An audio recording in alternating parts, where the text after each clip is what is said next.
Yeah.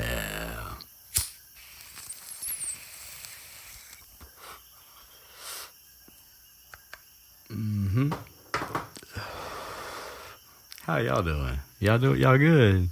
Hey, all right. Just grab yourself something to drink. Let's do this thingaroony. Welcome. At some point, I'm going to stop doing the mocking welcome. I swear to God, it's going to happen. Welcome. Okay, it's still going to sound a little radio-y. I can't help it. So yes, this is episode 6, which means that we are on chapter 6 of Harry Potter and the Philosopher's Stone, and that chapter is entitled The Journey from Platform 9 3/4. That's what it's called. And we're going to learn about where that is and what that means, and other fun things too, in this episode of Harry Potter Abridged. So, unlike the last few chapters that ran concurrently in time, just like with the events of one chapter ending and the beginning of the next chapter picking up where that one left off, we now do a little fast forward with flashback in the telling the intervening time, which is one of those George R.R. Martin favorites, flash forward like 2 or 3 months, 2 or 3 years, whatever. Probably not 2 or 3 years, but some time, and then talk about what's happened in between. So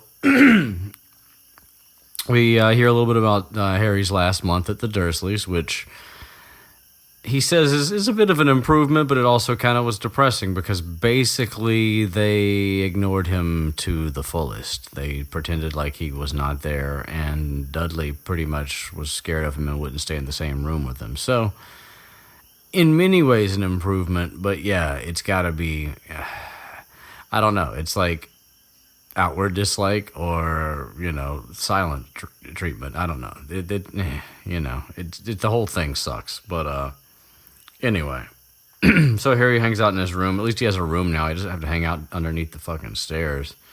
Yeesh. And he's got Hedwig, which we now find out that he named Hedwig, a name that he found in a history of magic. Incidentally, I don't think we'll ever find out like which Hedwig, which Cool Whip. We don't find out which Hedwig the owl Hedwig is named after. But whatever, not every tiny microscopic loose end need be tied up in a story. This is not Lord of the Rings. We find that Harry's interested in his school books, which is, kind of probably something different from his prior schooling. And he would stay up late into the night reading them, which we get a little hint of, I believe. And actually, I think that's in the second movie, but that's neither here nor there.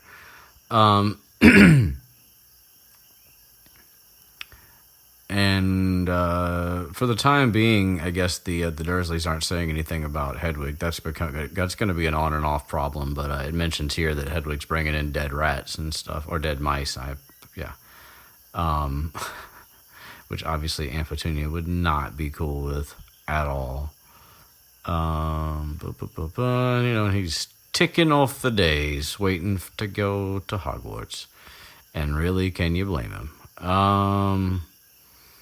And of course, in true, many people's fashion, he waits until the final day of August to go and ask his aunt and uncle about going to King's Cross to get on the train. So,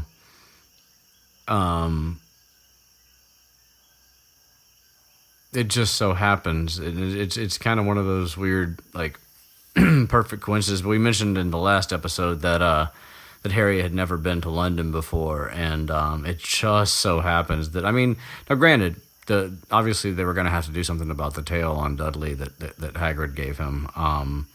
And it's also interesting that they're incredibly passive about it. You'd think they'd be like, I guess the fear is overriding the anger, but it's the kind of thing that them just having to like see that and think about that, you'd think it would just enrage them to like no end. Anyway, they agree to take Harry to London, and of course he even says like if I'm going already, otherwise I wouldn't take you. And it's like, well, that's amazing that you happen to be going on September 1st. I mean, I guess, but whatever. I don't know. Beautiful coincidence, right? All right. And then then Vernon decides he has to give Harry some shit about this. He can't just agree to take him and then let that be that. He has to ask him where it is and make a comment about the train part and how that's weird, and magic carpets all got punctures, have they? Just some dick shit, but that's Vernon. And Harry's like, and he asks him where it is, and Harry's like, I don't know. I just take the train from platform 9 3/4. And they're like, platform what? 9 3/4.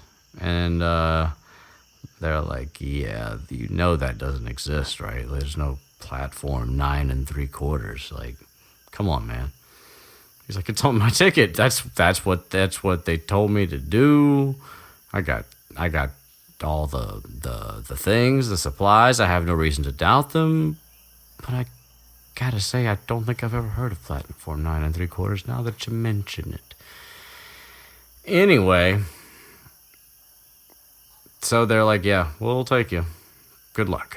So Harry wakes up the next morning super, super early, of course, because it's like fucking Christmas. I mean, and how could you blame him? Amazing that he actually slept. But, blah, blah, blah, gets up, clothes are put on, things of this nature, checks his list, makes sure he's got everything, got Hedwig in the cage. So they go to the train station, and then we get the physical proof that, at least on the surface, there is no platform 9 3/4. They're like, here you are, platform 9, platform 10. Don't seem to have yours there just yet. Yeah. So Harry's like, fuck. So then, of course, they leave him, which, I guess that's not shocking. It's just, anyway. So yeah, the Dursleys are like peacing out, and they're laughing in the car at him and driving off, and he's like, fuck, all right. So he finds a guard, asks a passing guard. The guard's like, yeah, never heard of that 9 3/4 nonsense. And there's no 11 o'clock train. Sorry. Quit wasting my time, dude. Like, I got walking around and nothing else to do, but I don't want to talk to your dumb ass. So anyway, then Harry's, his panic's like starting to click up a little bit. He's trying to keep it under control, keep it together. And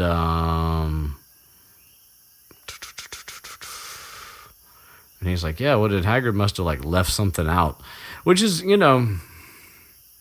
that's actually the kind of thing that Hagrid might, like, not intentionally, but totally unintentionally leave out. Like, I don't think that Harry was left to fend for himself in this situation. Like, there are plenty of other situations in the future where you wonder about, like, what Harry's situation really is, but then he's at school, so you know that, like, chances are Dumbledore has, like, a hand in it. But here, I don't think that's what this is. This is not, like, a test for Harry, necessarily. I mean, it almost becomes one, but then, he gets a helping hand. So he's, where are we at? Right. And of course, just as the panic is starting to tick up, we have enter stage left the Weasley family. Not mentioned by name, of course, just yet, but hey, that's how we are here. It's a Swifty world. I'm just playing by the rules, man. Let's just do the thing. So yeah, big group of red-haired folk show up on the scene. Mom and Shirins, and so they're. And this is like a kind of a funny bit of like, not really exposition because we already know that the platform is called 9 3/4, but like, I guess Jenny is so young in this scene that it almost makes sense for the mom to be like, so now what's the platform number, and she's like, it's 9 3/4, and it's like, okay, I guess you do that with a little girl. That makes sense, right? Because obviously you're not playing that game with any of the other children that are there. That's for fucking sure. Because they would all be like, Mom, we know the fucking platform number. Minus the fucking part, whatever. This has been dubbed Harry Potter with fucks. I take that title with pride. I wear it like a badge of honor. But I'll also say that we're a little bit more than that. And of course, by we, I mean me and the voice in my head that's talking to you. Oh, never mind. Fuck. Don't tell them. Got him. Right. Jenny, yeah. Mom, can't I go? Jenny, you're not old. Right. Okay.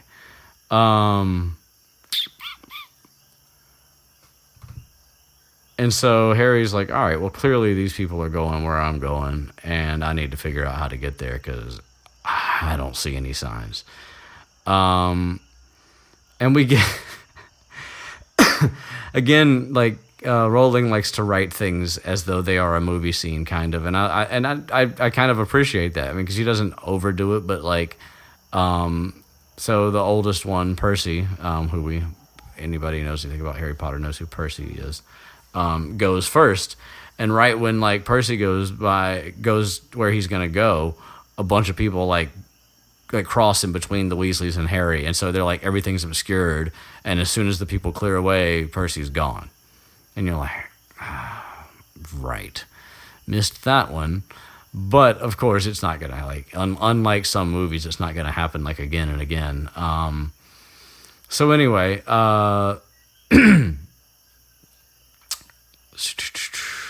so then, and we get our first Fred and George twin joke already. Where one just pretends to be the other, and then she apologizes, and they're like, no, it really was me. You were right. Guess what, Mom? You do know who we are. And don't get me wrong, I love Fred and George. It's just the twin jokes are everywhere, and they start right here. As soon as they're like on screen, basically.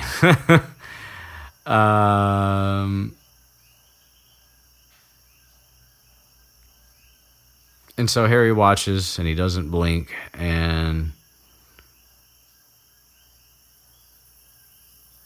so they're like, he sees them disappear, but he's like not quite sure exactly what's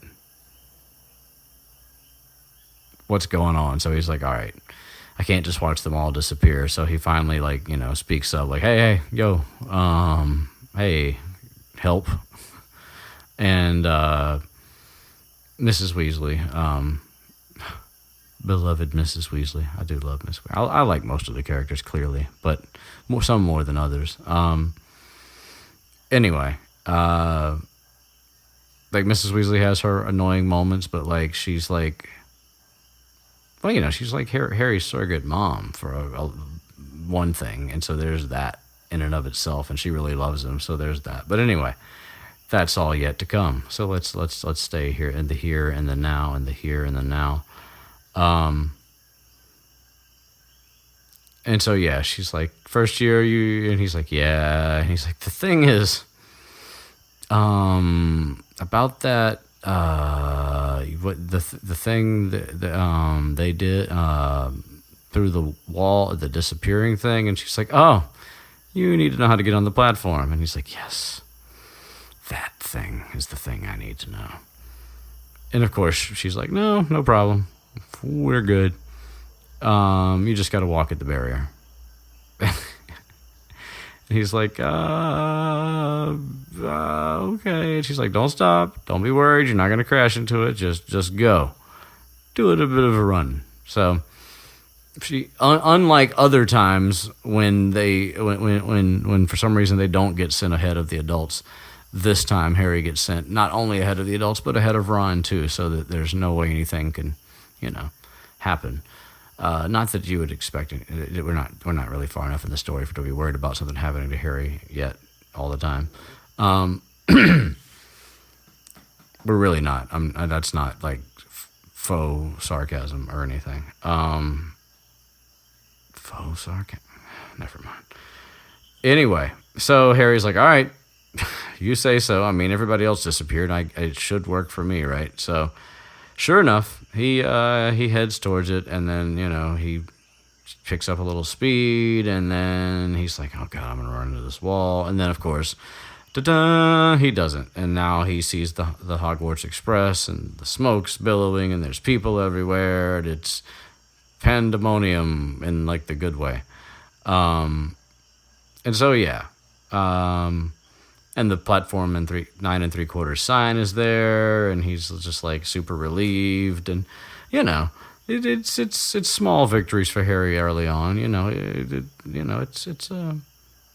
There's many challenges to come, but one thing at a time. Now we've got on the platform, we can go to school. And so he's got to find a place. He's looking, and he runs across Neville and his grandmother, and Neville's lost his toad because that's the theme of the first book in Neville. Neville will obviously turn out to be a more important character than we are initially led to believe. And we find out that Neville's fate and Harry's fate have a lot to do with one another. They are very much intertwined. Or parallel maybe is a better way than just to say but somewhat intertwined too, because of who's behind the things that have happened to them in their past. But digression. #tangents aplenty. You can't put not hyphens. You can't put apostrophes in hashtags, right? No, surely not. So yeah, we just get looks of little things, and so continue to pass, and a glimpse of Lee Jordan with some box of something that looks probably like a giant spider, not a giant spider, but a large spider or something. Dun, dun, dun, dun, dun, dun. And so then he finds like a compartment near the end of the train, and gets in there, and then like he's having trouble lifting his trunk because he's 11 and it's full of shit. And so one of the twins shows back up, and it's George, and then he gets Fred to come over, and they help him put his trunk away, and because they're nice blokes. And there's a theme. Damn, I didn't realize it starts right here. It really does. There's a Harry and the twins helping each other out back and forth kind of thing that goes on throughout the series, and it starts in a very simple way here with them helping him get his trunk on there. But then they're like, one of them catches Harry, like because he just got done lugging the trunk and everything. Harry pushes the sweaty hair out of his eyes, and they see the scar on his forehead, and they're like, wait a minute, hold up, we know who you are. And he's like, yeah, I'm that guy. That's who you thought I am. I'm him. So yeah, that happens, and they get called back off the train by Mum. And after they take a last look at Harry, because they're like, holy shit, we just met Harry Potter, bro. That's really cool.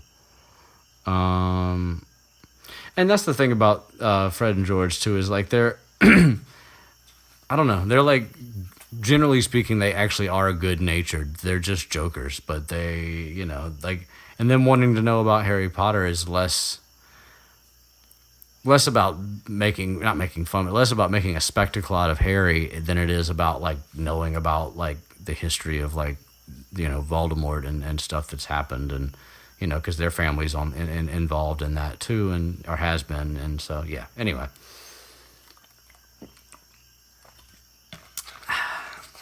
just water.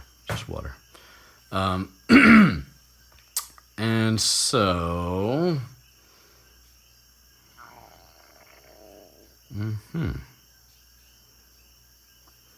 and so Harry gets in his seat and like kind of stows away and sort of spies on the Weasley family's conversation, because he's like, he just met these people and he's trying to get like a feel for something, like just this whole world is foreign and he's alone. So, and we learn that Ron's got something on his nose. Oh, Ron. And let's see. And of course, we get Fred and George picking on Ron. And then Percy shows up, and Percy's pompous from the word go. Can't stay long, Mother. I'm up front with the prefects. And then we get Fred and George with Percy, giving him shit about, like, nonstop talking about being a prefect all summer. And we get a little look at the financial circumstances of the Weasley family, because they're a large family, and they have a modest income, so... it is what it is, but they mention, like, why is Percy get new robes? And it's because he's a prefect, and basically, I can't afford to get all of you new robes, so when somebody does something special, they get new robes, or new something, and being made a prefect is one of those things, so there it is. Let's see, more shenanigans of the Weasleys all making fun of each other. Well, mainly Fred and George picking on Ron and everybody else. And that's when they're like, hey, guess what, Mom? We met Harry Potter on the train. And then Ginny, from the get-go, is like, oh, I want to go see. And, of course, Mrs. Weasley's like, you just saw him. He's still the same person. You didn't miss anything. He's not going to change. She didn't talk like that. She really didn't, I'm certain. And, of course, Miss Weasley is immediately sympathetic because she's Mrs. Weasley. And that's when one of them's like, you think he knows about you-know-who? And that's when Mrs. Weasley is like, if you even think about asking him that, you are forbidden. You don't ask him about that. For fuck's sake, just don't. So, train whistle, time to get on the train. And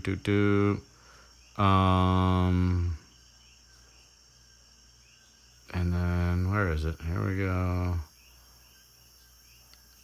And then Ron makes entrance into the compartment. And, this is like the paramount friendship of the series that begins right here. Right fucking here. So yeah, Ron comes in and he's like, anybody sitting there, blah, blah, blah, blah. The twins come back and keep Ron from having to introduce himself. And introduce themselves and introduce Ron for them. And then they dip back out after making a few more little jokes. And then Ron's like, so my brothers like to joke a lot. Are you really Harry Potter? And he's like, yeah, I got a feeling I'm going to hear this a lot. But yes, that's me. And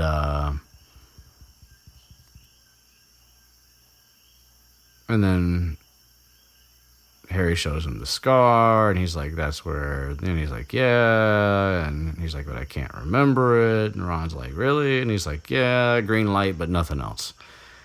And Ron's like, oh, wow. Green light, bro.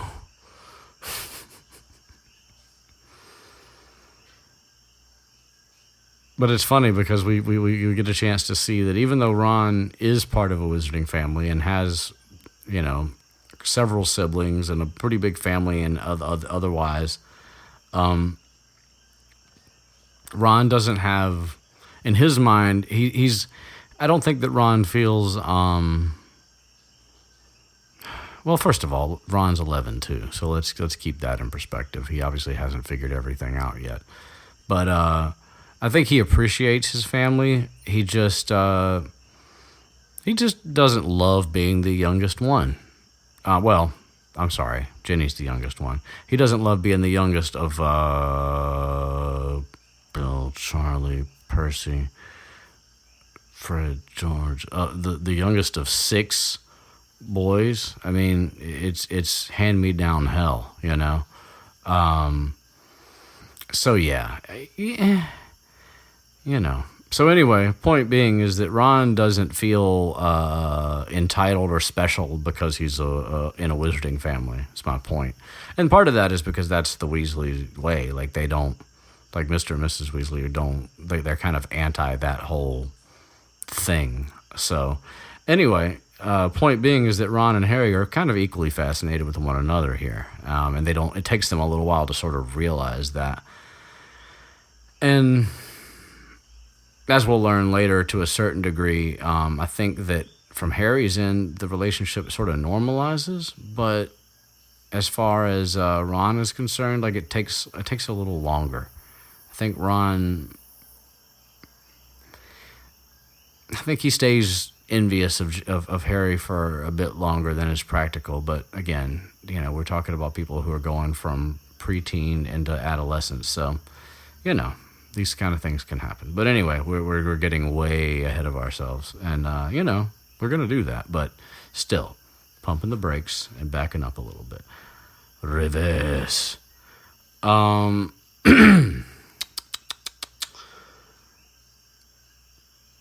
And Ron's like, I heard you live with Muggles, and he's like, yeah, they're horrible. And he's like, I mean, just my family, not Muggles in general.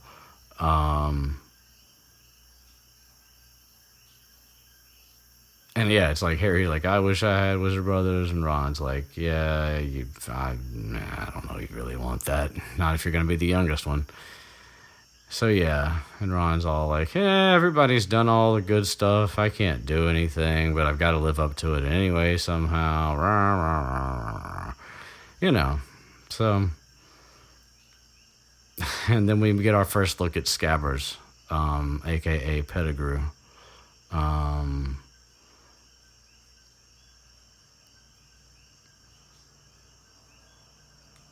Oh, wait, hang on. There was something in that last passage. I was abridging it all, but there's something.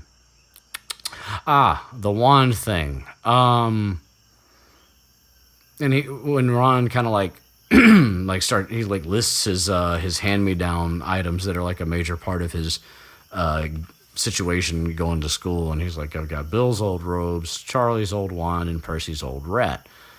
But Charlie's old wand is an interesting one because, I mean, I guess it's one of those things, but it's like, well, this wand is going to last this year, the next year, and then it gets broken at the beginning of the 3rd year. How Ron even makes it through the 3rd year with a broken wand is really kind of beyond me because they don't work. But, you know, whatever. But it's just weird because, you know, most people, like I said, go to like Ollivander and get, well, at least in England anyway, they go to Ollivander and they get a wand that's chooses them, essentially. And somehow Ron's rocking a hand-me-down wand, which, I mean, I don't know. I don't guess he does any particularly great magic. Well, I can't say ever. He does do some things, but the troll, that's this book, right? Yeah, that's this book. I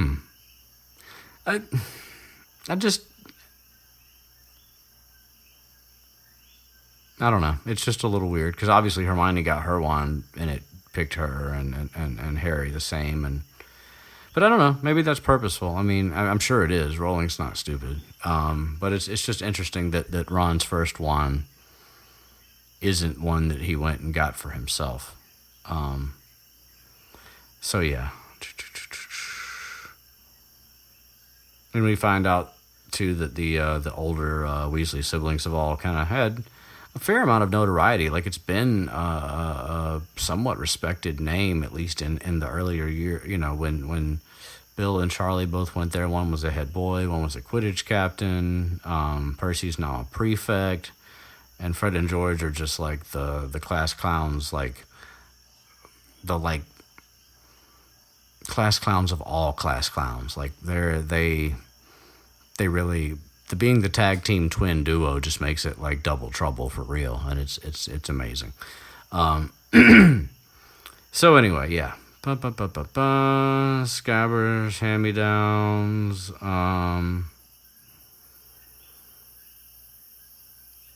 Yeah, and Ron like almost says something about being poor, and he kind of like catches himself, and so Harry like tells Ron about how basically up until the point that he found out about all this stuff like not long ago, that he was also wearing hand-me-downs from Dudley of all people, and that he lived under the stairs and blah blah blah. And he's like, yeah, I didn't really know about any of this stuff. I didn't know about my parents. I didn't know about Voldemort. And Ron's like, you said you know whose name?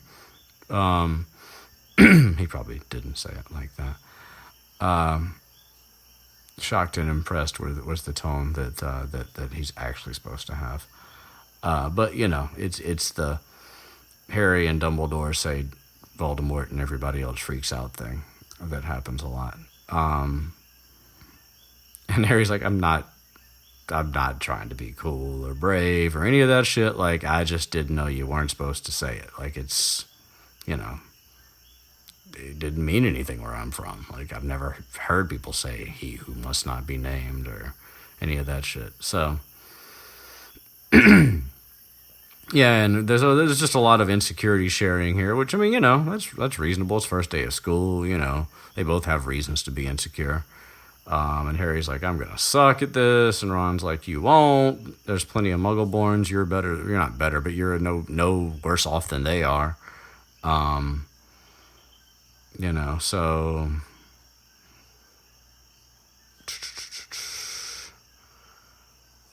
And then while so this is most of the rest, if not the rest of this chapter, is going to be the train ride, I think. Well, no, there's more than that, but anyway, there's going to be some visitors. Is my point. Harry and Ron are really just the only two people that are actually occupying this compartment, but they're going to get visitors, and the first visitor will be the Sweets lady, which is kind of a nice moment for Harry because for the first time in his life, he has money and a friend to share stuff with, because he kind of almost already made a friend, even though they've just started talking. It's kind of like, we're going to be best friends. Yeah, we are.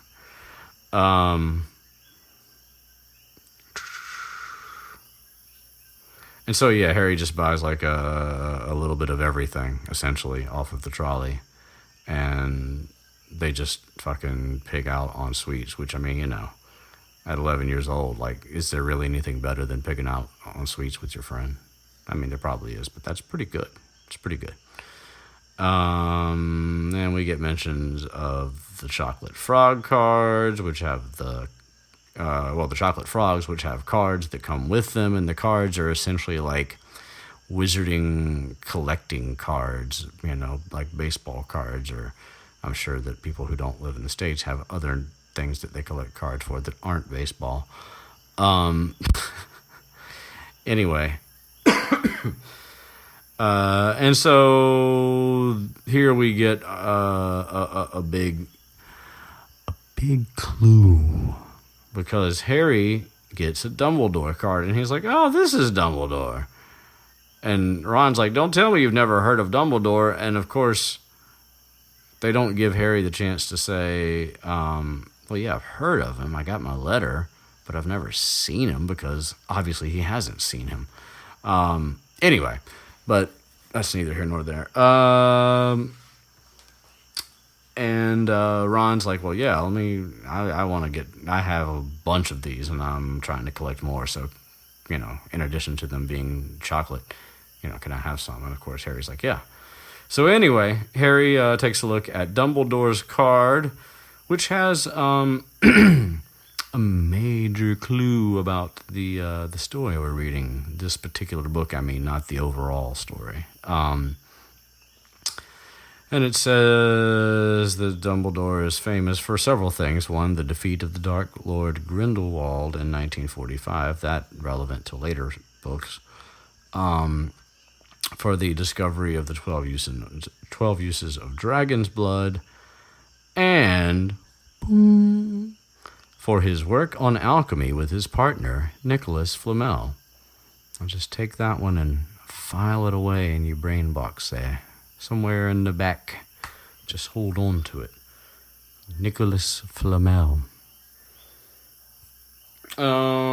Also, Dumbledore enjoys chamber music and 10-pin bowling. Just side notes there. And then he disappears from the card, and Harry's like, what? What? And Ron's like, what do you expect? They just, he can't hang out there all day. So we get introduced to the idea that people that are painted in portraits, which is a nice little bit of alliteration, that they move around and that they can leave, and in certain circumstances, visit other portraits of themselves. It's an interesting little bit of magic logic that Rowling put in here, and it really. Well, it gives you the chance to solve a lot of problems that you wouldn't be able to solve in a story otherwise. There's a name for that plot device. I'm just not as good at remembering them all as some people are. Anyway.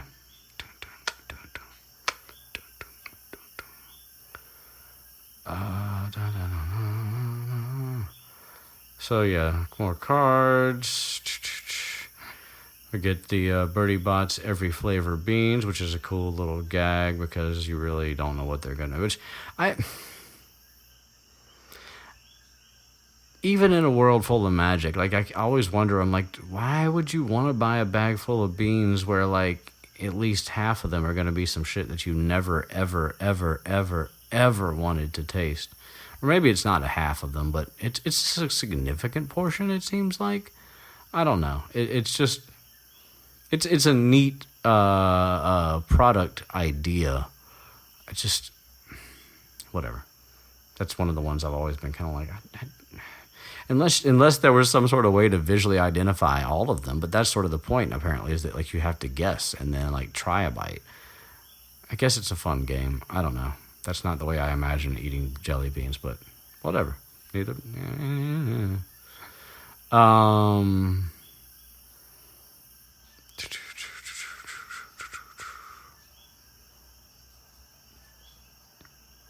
Trains are moving on. Countryside's getting wilder. Neville shows up, another visitor, looking for his toad, Trevor. And, of course, they haven't seen Trevor.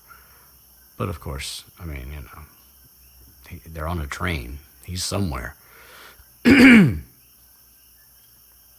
Let's see. Ron kind of makes fun of him having a toad, and then he's like, but I also have scabbers, so I can't really say anything. Oh, and then Ron attempts to perform some sort of bullshit spell that Fred and George told him about, trying to turn scabbers yellow. That doesn't work, obviously. Aside from the fact that you can also see on Ron's wand that a little bit of the unicorn hair is poking out at the end. It's just extra bare, everything Ron's got's just got to be a special kind of overworn out. But I mean, it sort of makes sense too. So it just kind of makes you feel bad for him all the time, or a lot of the time. There's times where Ron, you can legitimately be pissed off at him too. But yeah, anyway. So of course that spell doesn't work. Oh, but before that, right before he's about to bust out this complete dud of a spell, Hermione shows up in the form of, how is she described? Where is it? A girl wearing a rose. A bossy sort of voice, lots of bushy brown hair, and rather large front teeth. She does plant all that stuff early, too. Very good. Well done, Rowling. Teeth that will be shrunk later. Well, enlarged and then shrunk. Very clever, Hermione. So yeah, it's Hermione alongside Neville. And anyway, then she's like, oh, you were about to do some magic. Well, let's see this amazing spell you're about to pull off. And Ron's like, fine. Does it, and of course it doesn't work. And it's total shit. She's like, are you sure that's a real one? I've tried others and they all worked for me. And we get the whole Hermione talking fast and saying a lot, as opposed to a lot of people who talk fast and say nothing.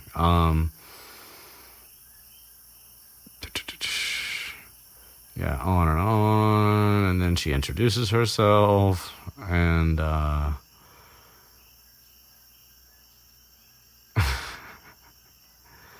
because she's learned all the books, she's practiced all the spells, she's like, I am extra prepared, and Harry and Ron are both like looking at each other like, that's cool. We did not do that. I mean, that's the other thing too. Like, Harry obviously did look at his books, but Ron, well, maybe he looked. You kind of get the sense that he just didn't, but I don't know. And then they introduce themselves, and when Harry introduces himself, Hermione's like, oh, well, I know who you are, duh, because I've read, like, every other book, too, and you're in this one, and this one, and this one, and Harry's like, really? And she's like, what, you don't know? And so, yeah, Harry's like, fuck, she already knows more about me than I do. And Hermione, this is interesting. I would have thought that Hermione would have actually wanted to choose Ravenclaw, like, just outright, if she had, like, her own choice. But it says right here that she says that Gryffindor sounds as by far the best.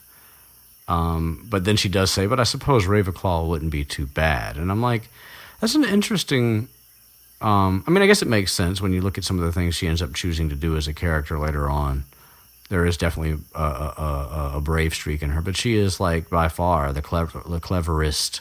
I guess you can say that if you're, like, thinking about it in terms of England English as opposed to U.S. English. I don't know if we say that. I think we would say most clever. But she's the cleverest Gryffindor probably in the whole fucking school. So aside from, like, graduated people like Dumbledore and McGonagall and stuff, she's up there. So it's interesting to see that her choice outright, which, I mean, again, we learned that the Sorting Hat takes your choice into account. So I think that the Sorting Hat probably would have thought about putting her in Ravenclaw too, just like it thought about putting, okay, well, all right, it's going to be too soon anyway. It's probably like the next chapter or something. So let's just one thing at a time here. So... And then they leave, and so that Harry and Ron can change, and we we get the seeds again planted of not again, but the seeds planted of the future of Ron and Hermione's sniping. And Ron's like, whatever house I'm in, I hope she's not in it. Let's see. And Harry asked Ron which house his brothers are in, and he's like, Gryffindor. Like, oh, I guess I will be too, or I hope not. I hope so, because if I'm not, then...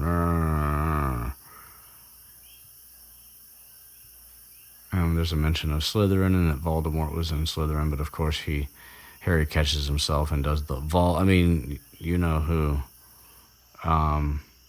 which comes up a lot later with Ron too. But anyway, and everybody fucking else, but especially Ron and Harry. Harry's like, dude, like, enough about this, like, you and your brothers and living up to him shit. Like, hey, I think Scabbers looks like he might have turned his whiskers, bro. He's like a little bit lighter. Like just, yeah, just, oh, Ronald. We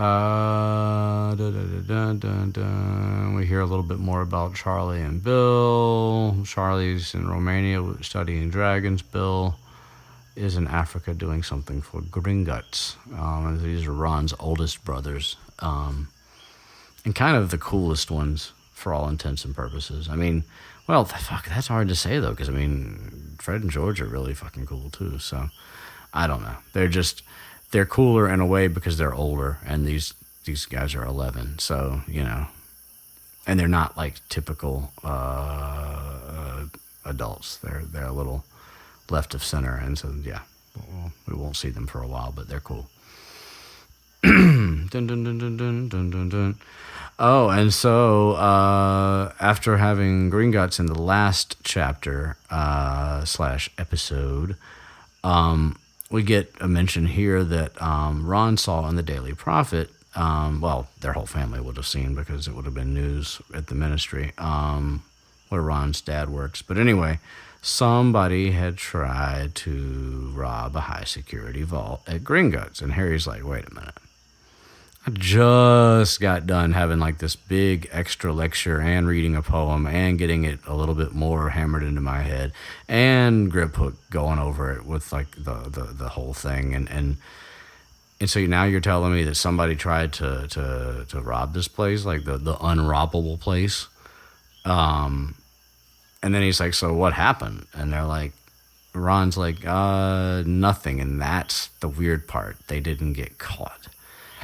And so, of course, now this has stirred up fear that somehow Voldemort's behind it because it's such a impossible task, and somebody tried to do it and then was unsuccessful, but they didn't get caught. And that's just kind of unheard of. So what Harry believed about the place is still true. It just makes the fact that this happened like a truly bizarre circumstance. So, yeah.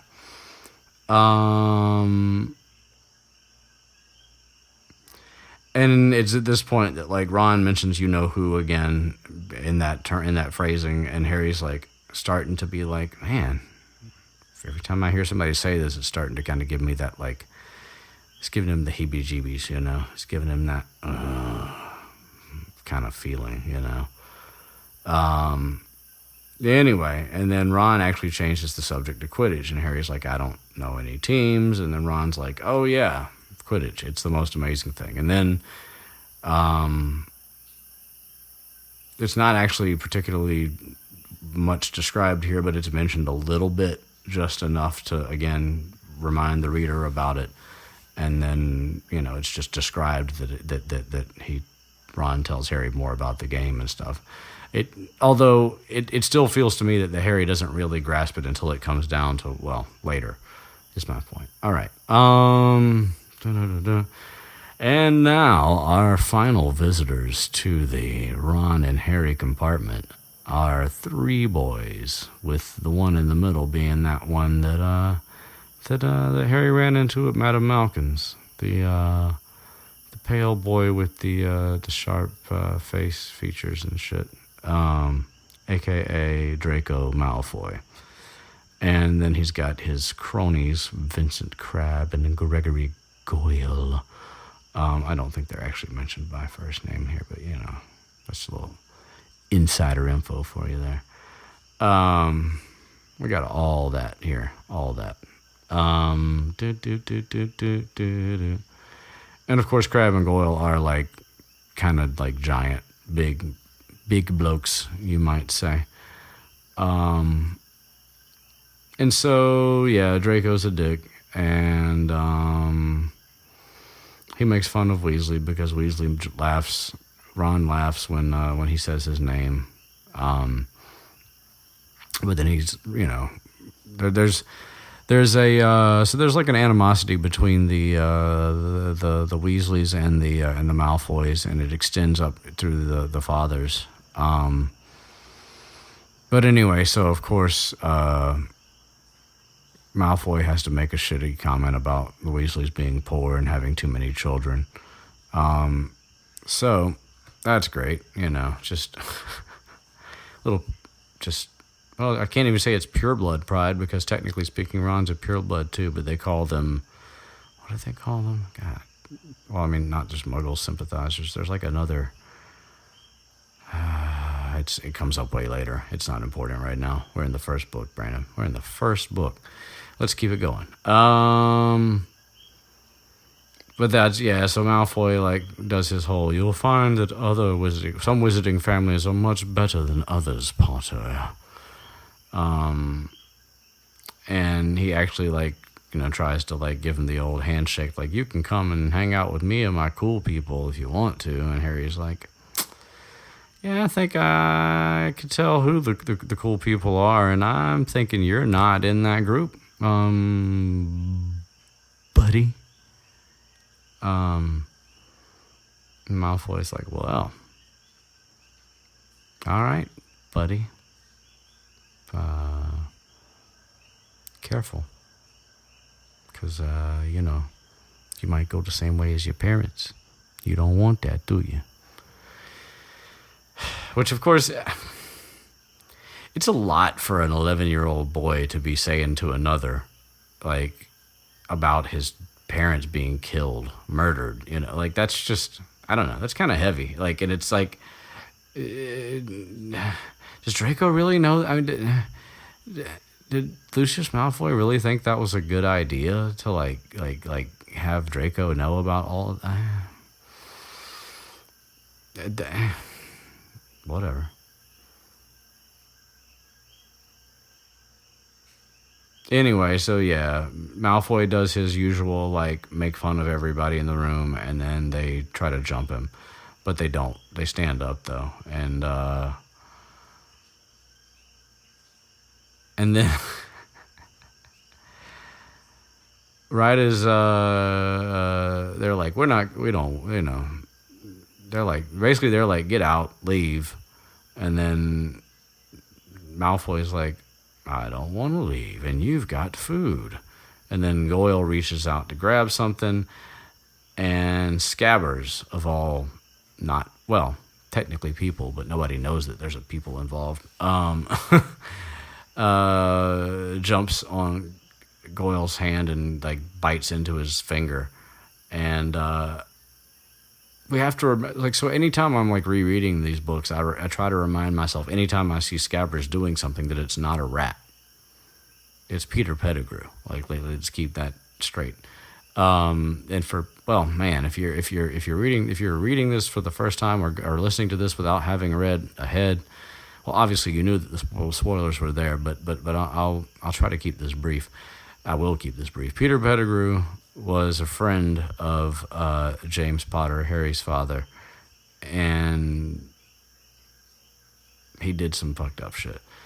And the fact that he's still alive and is a rat, nobody's aware of. And yet, once we find this out later, and by later, I don't mean later in this book, I mean like 2 books from now, like book 3, near the end. Anyway, anytime Scabbers does something, we have to realize that it's not just a pet rat who's loyal to Ron. It is a person who has probably some thoughts and some feelings about some of these people that he's interacting with, even though he's a rat.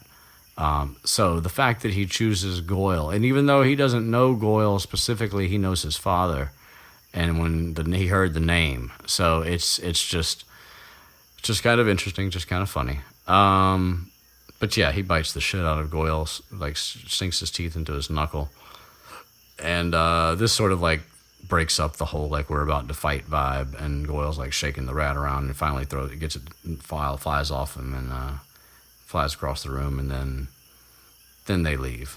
And then Hermione shows back up, and she's like, what has been going on?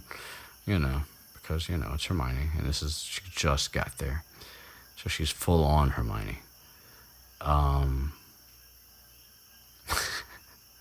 Scabbers is back asleep because, all he needed to do was what he did, and now he's done. And Harry explains about his meeting with Malfoy at Diagon Alley and all that stuff, and Ron's like, yeah, I've heard of his family, and they were some of the first to come back to quote-unquote our side after you-know-who disappeared, and they're all skeptical of that. Anyway, so Hermione's like, you guys need to put your robes on. Fighting? You're going to get in trouble, but we're not even... And they're like, it was the rat, it wasn't us, we didn't fight, go away, we need to change our robes. Like, fuck, enough already. And... dun-dun-dun-dun-dun.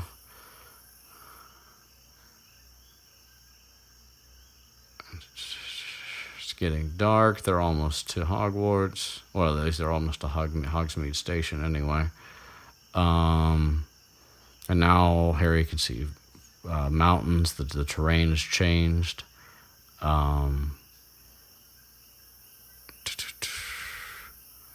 So they get switched and chained, and then stuff, and then the train, and then they get off the train, and then one of the first things they hear is first years over here. So Hagrid's there, of course. So Harry has like a little bit of an anchor. In addition to having just made a friend with Ron, he also has at least one big familiar face. So there's Hagrid, and he sees Harry, of course, and so at Hogwarts, one of the things that the first years do is that they don't get to the castle in the carriages that all the rest of the students take. They ride in boats across the big lake in the middle of the night with Hagrid. For dramatic effect. I mean, and that, honestly, to me, would be a great tradition. I mean, like, it's your first time at a magic school. Like, you may as well make a hell of an entrance, right? Like, instead of just doing what everybody else does, you may as well get the shock and awe treatment, So, yep. Oh, no, wrong way. There we go.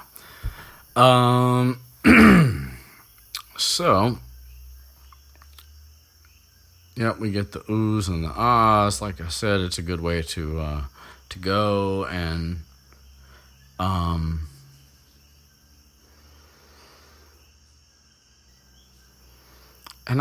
so there's this thing described, and this is again just me like nitpicking for fun, but so they go across the lake or whatever, and then they come to a place where there's like a dark tunnel, and then it seems to go underneath the castle, and then they reach sort of a harbor.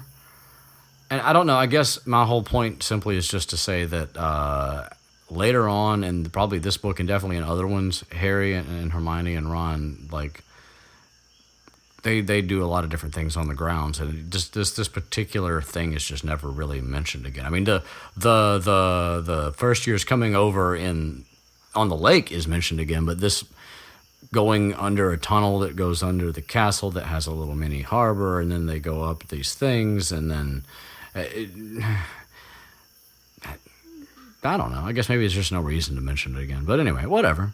It sounds cool as fuck, that's for sure. I mean, you're in a boat and you have to like duck, and you go underneath the castle, and then you come out the other side, and then, I mean, that's good stuff. And Hagrid finds Trevor for Neville again somehow, and he was in Hagrid's boat. I don't know. And yeah, and then they are at the school, and they clamber out, because that's what you do in fiction when you're small and you're getting out of a boat. You clamber, and they clamber up a passageway in the rock, following Hagrid's lamp, and then they come out onto smooth, damp grass in the shadow of the castle, and a flight of stone steps, and They come up to the door, and Hagrid knocks 3 times. And that's the way the chapter ends. Yeah. So, that's chapter 6, and yeah, we are finally at Hogwarts. 6 chapters in, we've got like prologue, we've got setup, we've got all the introductions to the magical world, and now time to go to the big place, the big game, the big show, the school. You wouldn't think of school as being the big show, but it kind of is here. This is where all the shit goes down. Well, most of the shit until way later. So, anyway, yeah. We will keep this rolling as best we can because I've always got an hour to sit down and do this, I think, at any given evening. So I'm going to do as much as I can. I mean, again, as I said at the end of the last episode, comments, suggestions, etc. are welcome. Likes are also really awesome. And comments in general. We all have egos, and we like to have them, just a little baby stroke. Never hurts, right? Never? Okay. I am a silly man. It happens. That's it. That's really it. I'm not going to keep extending this any longer. Thank you again for listening, and we'll catch you in the next one. Peace.